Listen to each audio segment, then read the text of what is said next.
Have you been thinking that it's time to really market your business in a more effective manner?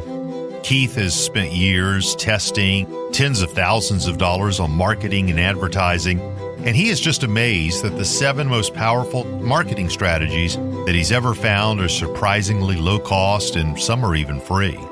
He distilled down everything that he's learned into a 7-step guide and wants to give it to you for free.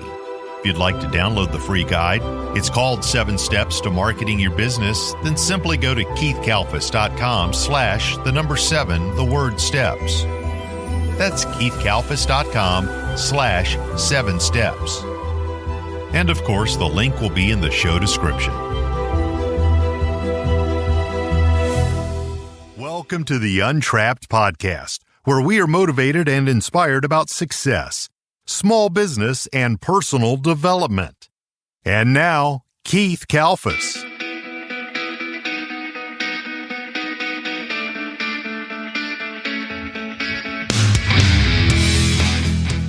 What should be your first hire, and how do you grow up the business to 6 figures? Well, I believe the first hire should definitely be somebody to help you do all the work. You need to hire a part-time employee, then work them up to full-time, get them on payroll, get them going. Somebody who can help you cut the grass, do the weed whipping, blow, rake the leaves, install the mulch, right? You don't need to worry about an office person when you first get started, unless you already happen to have that office person. I'm talking about this in another video. Why should your girlfriend, fiance, wife, or whatever help you in your business or not? And of course, if you have office support, that's very important, but they're competing. What do I get? Someone in the field or office support? Someone in the field? I definitely think it's someone in the field, because if the production in the field isn't working, then the money's not coming in. You can stop and sit in the truck and you can do the invoices, you can collect money, you can get a lot done by being in the field, right? But once you get so swamped with work, then you're going to want to bring on someone else. The season goes up and down. So you make a promise, you got to keep it. If you hire someone part-time, the next person is a part-time person that you get up to full-time. The best way to do it is to hire somebody that has leadership initiative, somebody who can take charge of their job. They can drive a truck. You can leave them and go get materials and do quotes or break apart if you're really busy and split up, and they can handle it. Now, the next step is office support. The highest, most important thing, and admin support, because you have production, we got that talked about. Now we have administration, which is handling the phones and the paperwork. Number 1 is receptionist, handling the phones. So in the phones, you can have someone help you do it. You could do it all yourself. To hire somebody full-time in the office or even part-time is expensive. You got to put it on payroll. You have to have an office. If they do it from home, do they have like screaming kids and dogs barking in the background?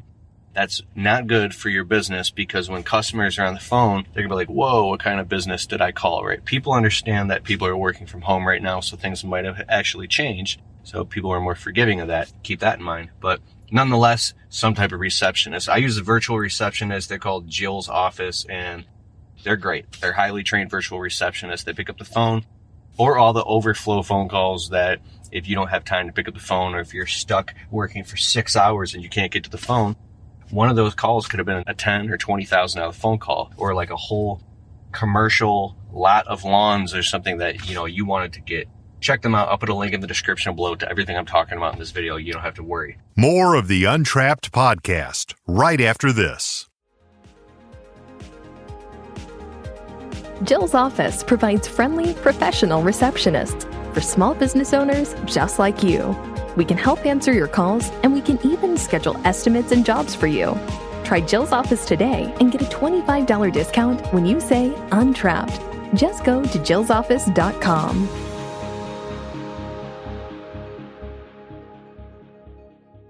This is Untrapped with Keith Kalfas. So the next is how you're going to run your business and do the work and answer the phones and manage the payroll and deal with the insurance companies and the work comp and all this crap. It can get really stressful because you're wearing so many different hats. And I know firsthand what it's like to have mud all over my hands and be digging physically in a ditch, sweating while picking up the phone and taking down a customer's information, and then pulling over on the side of the road and doing an invoice, and then being stressed, and then You hire somebody and they don't know what to do, but you're stuck doing the administrative activities. So now they're sitting there with their thumb up their ass because they don't know what to do. And then you can get discouraged. One of the biggest mistakes that I made moving into this is being Mr. Do-It-All. Too many services too fast will really hurt your business. So if you offer more different types of service, if you do landscaping, lawns, shrub trimming, mulch, and then you get into gutter cleaning, window cleaning, power washing, you do all these things. Now you're installing trees. This is too many services that you have to teach not only yourself to do it right and stand behind the work, but also employees, then different types of invoices and admin work. Now it's different levels of insurance. So if you're only doing something a couple times a year or a couple times a month, but that thing makes you really good money, you have to decide at some point, are you going to continue to do that or not? Because it's going to get really confusing to train or try to hire employees for that thing.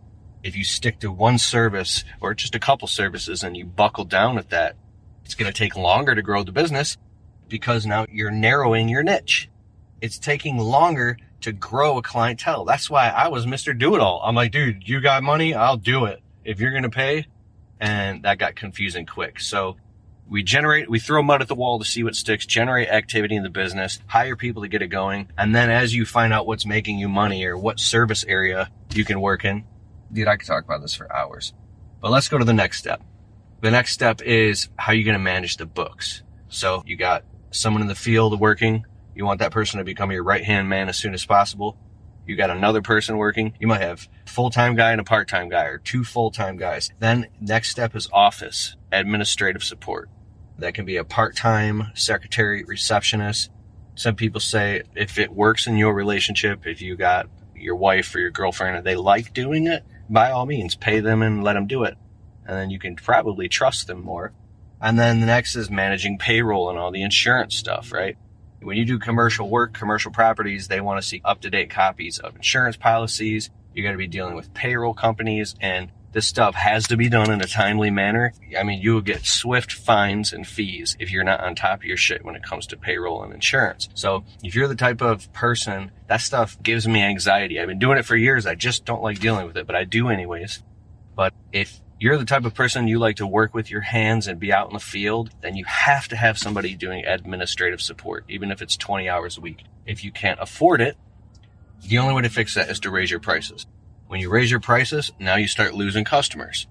And then you think, how am I going to pay for this? If I raise my, it's like this chicken and egg thing. Well, the only way to do that is you got to get good at marketing and advertising and learning how to position yourself as an expert, getting more leads coming in, how to qualify yourself as a professional to customers, have a defined service area so you're not driving outside of your service area and losing unnecessary money doing these long trips. It's eating up labor. It's called non-billable hours is basically. So his business thing is this evolving ecosystem that's a constant uphill battle. Every time you try to make a tweak here, it's stressing you out here. So you fix that, then it's stressing. It's like the whack-a-mole game. And it's constant. Like there's never ever a moment where you're like, now I can relax. Because everything you open up is another Pandora's box. And I promise you, just like I think about taking like a map. And you take like a straw that you drink out of and look and squint your eye and look at the map through the straw. You can only see so much territory. But as you run your business through time and you've been all over the place, you start to open up this map and this territory. Now you can see it, just like the block you grew up in, the street and the city and the malls and where you've been. You know, you could probably draw an actual map.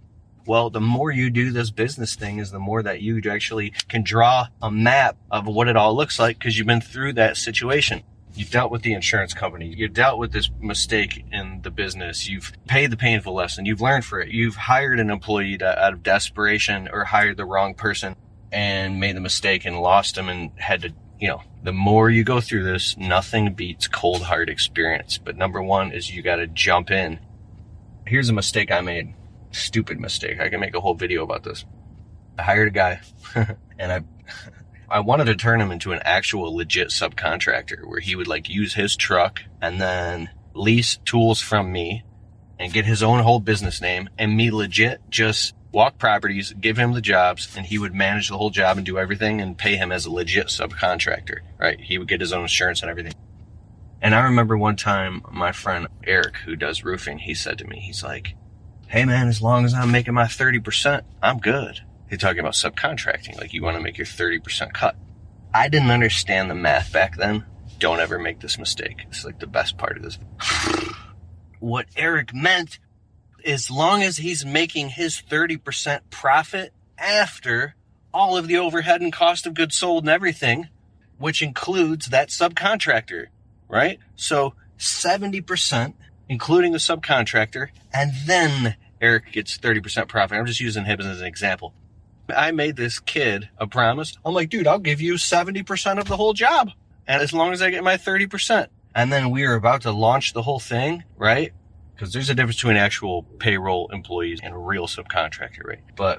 And then all of a sudden I start doing all the math. I'm like, wait a second, this is the dumbest decision ever. If I give him 70% of the whole job, do you get what I'm saying here? And I only keep 30%. I still have to pay the business overhead and all the other things that are happening in the business. He would have to get the 70% and cover all the materials and all the, basically, if you put this on paper, it's the dumbest decision ever. I would be doing all of it for free and that guy would be keeping all the money. So what I mean is you got to know your numbers and know your math and know your books very well. Numbers are everything in all business, specifically in this business we're talking about right now. That's why I have a bookkeeper. I use Blue Skies services. My bookkeeper, trying to do your books yourself is a huge pain in the ass. I'll put a link below to my bookkeeper. You can save $175 off the registration fee if you want to. If not, there's tons of other bookkeepers, but I really like these guys. I can see exactly the cost of goods sold and the labor, the payroll, the contract labor, everything that's coming in and out of the business. And I know my percentages down to the penny. So when you have all this happening and you're tracking everything that's going on in the business, how much for every single job? What did it cost to do the job? Everything. Gas, brake pads, labor, cell phone bills, separated from all your personal expenses. It takes a long time to get all this stuff going because you got to collect the data and then spend all the time to organize it. If you're working in the field and managing employees and dealing with stuff in the office all at once, when do you get the time to actually take all this stuff that's happening and go and organize it into spreadsheets so you can see what really happened and what's going on, so you get a vital snapshot of what's going on in the business? You don't get the time to do that because you literally don't have the time. And then you make the dumb decision. I'm not saying you're doing this. I definitely didn't do this because I saw it. Oh, let's go get a new house, dog, and let's go get that F-250. Let's go start blowing money on finally you get that watch. We're going to Hawaii and let's go buy a camper and start spending money before you actually know where you're really at, right? So you hire the employees, someone to help you in the field, then you get someone in the office. Phones is first, then all the administrative activities, the invoicing, the billing, accounts payable, accounts receivable. Make sure your business and personal finances are separate. Make sure you get an accountant right away. Then you got to get a bookkeeper. So we got marketing, you got administration, production, and then you got sales. Sales is another, who's going to do the sales in your business? It's probably going to be you. I do all the sales in my business, and there's something to say, nothing ever happens until a sale is made. It's an amazing saying. Nothing happens to a sales made, and sales solve all problems. Remember this, when times get tough in your business and you need money really bad, sales solve all problems. My friend DJ talks about this. And we're going to Kentucky, the GIE Expo soon, and I'm going to be shooting some videos with him. I'll see you at the GIE Expo. You better come. You get 50% off your tickets. I put a link below to everything I'm talking about. With my link, you get 50% off the tickets. When DJ used to say this to me, sales solve all problems, I'm like, no, that's bullshit, because if you go sell something, then you're going to do all the work and manage all the stuff. Of course you have to go do all the work and manage it all and deal with all the mistakes and all that. Not only sales solve problems, but when you know your numbers and you're selling and learning to say no to all the stuff that isn't paying you the numbers you need to make your margins, because the dumbest thing, or not dumb, a big mistake is going and making a bunch of sales where the dollar amount and the money ain't right, and it can't afford you to pay for and support the infrastructure of a legitimized business that runs smoothly and provides you a healthy profit, not only so you can get paid and have all your personal expenses taken care of, but also a healthy profit so you can be fucking happy and motivated to run your business. There's nothing worse than working 80 hours a week running a business and you're not making any money and you hate it. Let me know in the comments below if you've been there, right? So that means, oh my God, I got to start saying no to all of this. So sales is a whole nother skill in and of itself that you have to learn. You got to go to events, buy online courses about selling, read books about selling, stop listening to so much music, even though music is motivating, and let's start listening to some audiobooks about learning how to sell, some Grant Cardone stuff, and increase your selling skills and your conversion rates and your closing rates. Another thing I learned is when you show up to a job, a quote to meet a customer, you are not showing up to sell a job. You're showing up to get a signature and a deposit check. You're showing up to collect a check. You want a 30 or 50% deposit. I'll put a link in the description below this video or a card right here, but check below why you must always collect a deposit. I shot a video about that recently. So you're showing up with the intention of collecting a deposit. Let's back up a little bit. Well, how do you know if you're going to collect a deposit if you haven't had a formal conversation on the phone with the customer talking about, are they even qualified? Are you guys even a good fit? Right? Don't confuse productivity with activity.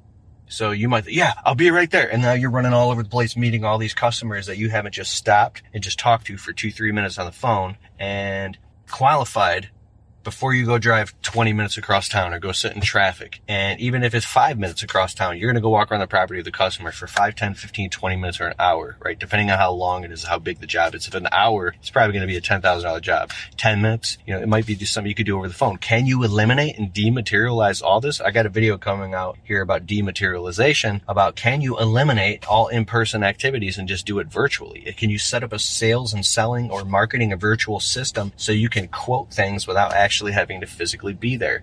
Can you do video chats with customers? Think about this.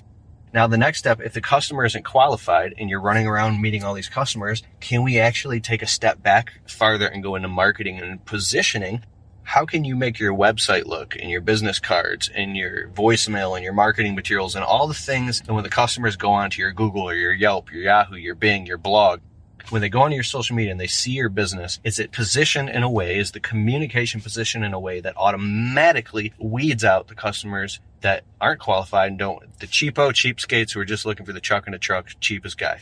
Now, if you're just getting started, you might want to get all those customers because those are the ones where you get in, where you fit in, and then you slowly expand the top as you dissolve the bottom. You dissolve the bottom as you expand the top.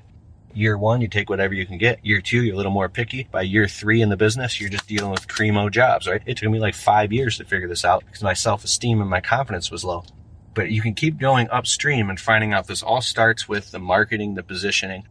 How do you get that going? Well, you got to learn about how to market your business and how to position your business. And how do you build positioning and credibility and authority and influence on the internet, where you are not only just like a trusted service provider, but you actually become a trusted authority or the authority. You have like this preeminence, which is like you're the obvious choice. People go on Google, you got the most amount of positive 5-star reviews. They look, everything is just totally legit. Now the top customers who have already been through the run of the mill are calling you because they want to spend a couple extra bucks. They want quality. They want to write the check and have a problem solved. When you realize finally that you are in a business of solving people's problems, you create results, period. Stick around as Keith returns with more of the Untrapped podcast in just a moment. Hey, if you're looking for what is probably the greatest software ever to run your business on, go to getjobber.com/Keith. You can create proposals, invoices, collect payments, even track your entire business directly on the Jobber smartphone app. And if you want to get a totally free trial of Jobber right now, open your browser, type in getjobber.com/Keith. And if after the trial you decide you want to sign up with Keith's link, you'll automatically get 20% off your first 6 months. So what are you waiting for? Go to getjobber.com/Keith.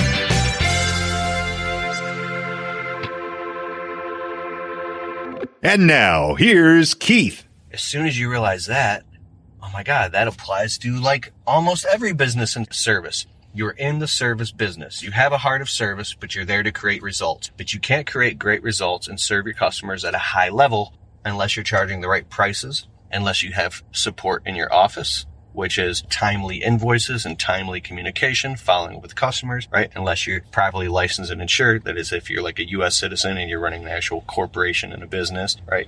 On that side of the jurisdiction. And unless you have help in the field and then somebody selling the work. So this whole ecosystem you build, this business that can't gobble up and consume your personal life, because it really is a lifestyle owning a service business. Like it can take your whole life up. And I think the final step, it can happen. It's like the 6-year itch or the 5-year mark.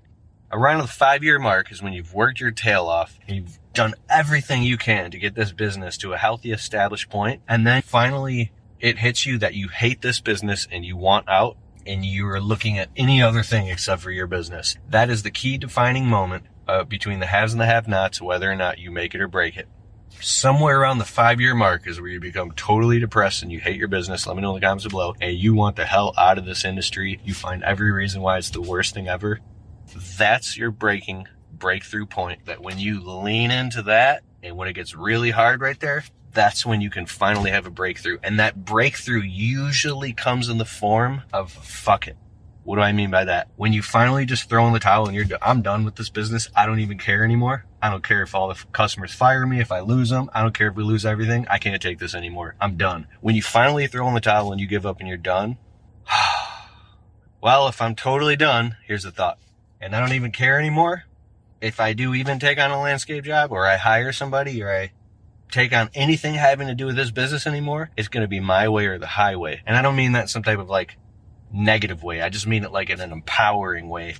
These are the new rules if I'm going to do this anymore. If I'm going to do this anymore, it's going to be like this because I ain't having it no other way because I've already been down that path and it sucks. This is the way this is getting done. Like, it's just this whole new thing. So when you can take that, it's not a vindictive thing. It's not a revengeful thing.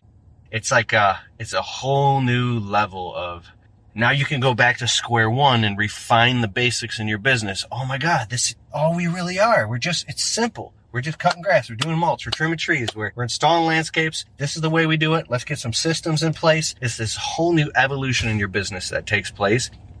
I think I'm good there because I'll start talking about some other stuff that I want to talk to. So I hope that helped you if you're brand new or in your first couple years in getting in the business, that the final evolution is when you're running a business. There's no final evolution. That doesn't even make any sense. You can never out-evolve yourself. But this beautiful place you get to one day is when you're running a business that you really love, you're actually happy doing it, and you really care about your customers and clients in the project, and you really care about serving people at a high level, but you need to get paid. I like Grant Cardone. He's like, who's got my money? And he's proud of that. And because you really, really, really care, but you're not going to let it get to you and destroy your life or your personal life, and you're not going to let these customers walk all over you. It's just this whole new level. So let me know if you have any questions in the comments below, and I really care about your success. I started my business out of the back of my wife's car. I was broke with nothing. I saved up, finally got a rusty old truck. Dude, I barely made it by the skin of my teeth, my fingers crossed. And the only way it worked is I was out there doing 90 hours a week. It was 40 hours of straight work and another, 50 hours of just, the other 50 hours was just cleaning up all the mistakes that I was making. And just, it's a learning curve. And a lot of this roots in your worth, your worthiness, your self-worth. That's the biggest part of the personal development, is when you feel worthy of it in your heart. That's when things will start coming your way, when you feel worthy. All right. Peace. All right, guys, thank you so much for listening to the Untrapped podcast. Please share this episode with somebody you think it will create value for. And we're quickly moving up the rankings in iTunes in the category of entrepreneurship. So if you could please just take a quick moment to click the link below, or just go to the iTunes store and type in Untrapped Podcast, and please take a moment to leave us a well-written, positive 5-star review. It would mean so much, and it really, really helps the show. And as always, you can go to my website, keithkalfas.com, to learn more.